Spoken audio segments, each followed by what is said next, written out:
నరేంద్ర మోడీ గారు రీసెంట్గా రాష్ట్రాల్లో ఉన్నటువంటి గవర్నర్లకు కొన్ని ఆదేశాలు జారీ చేశారు. అదేంటంటే రాజ్ భవన్ అనేటువంటి పేరుని తొలగించమని ఆయన ఆదేశం జారీ చేశారు. మరి ఎందుకు రాజ్ భవన్ అనేటువంటి పేరు తీసేయమన్నారు, తీసేసి లోక్ భవన్గా మార్చమని చెప్పి ఆదేశాలు జారీ చేశారు. అన్ని రాష్ట్రాలు కూడా అది వర్తించేలాగా ఆయన ఆదేశాలు ఇవ్వడం అనేది జరిగింది. అయితే ఈ రాజ్ భవన్ అనేటువంటి ఒక పేరుని లోక్ భవన్గా ఎందుకు మార్చమని ఆయన ప్రతిపాదించారంటే, రాజ్ భవన్ అనేటువంటిది పాతకాలంలో బ్రిటిష్ వాళ్ళు పెట్టినటువంటి ఒక పేరు. సో ఆయన ఏంటంటే పాతకాలం నుంచి మన బానిస వ్యవస్థలో ఉన్నటువంటి పేర్లన్నింటినీ కూడా ఆయన మార్చడం అనేది రీసెంట్గా మనం చూస్తూ వస్తున్నాం. అందులో భాగంగా ఆయన ఏం చేశారంటే రాజ్ భవన్ అనేటువంటిది ప్రజల యొక్క నివాస ప్రాంతాలుగా ఆయన గుర్తించడం అనేది జరిగింది. ప్రతి పనిలో ప్రజల యొక్క భాగస్వామ్యం ఉండాలని చెప్పి ఆయన నిరంతరం కోరుకునేటువంటి వ్యక్తి.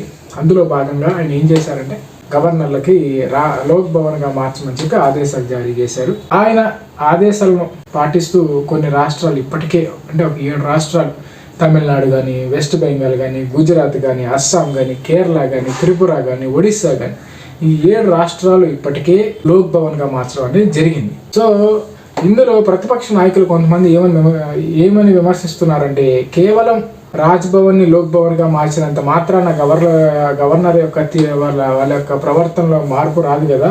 ముందు ముఖ్యంగా గవర్నర్ యొక్క ఆలోచన విధానం మార్చుకునేలాగా ఆదేశాలు ఇవ్వమని చెప్పి కొంతమంది రాజకీయ నాయకులు విమర్శలు చేయడం అనేది జరిగింది ఈ పేరు మార్పుపై.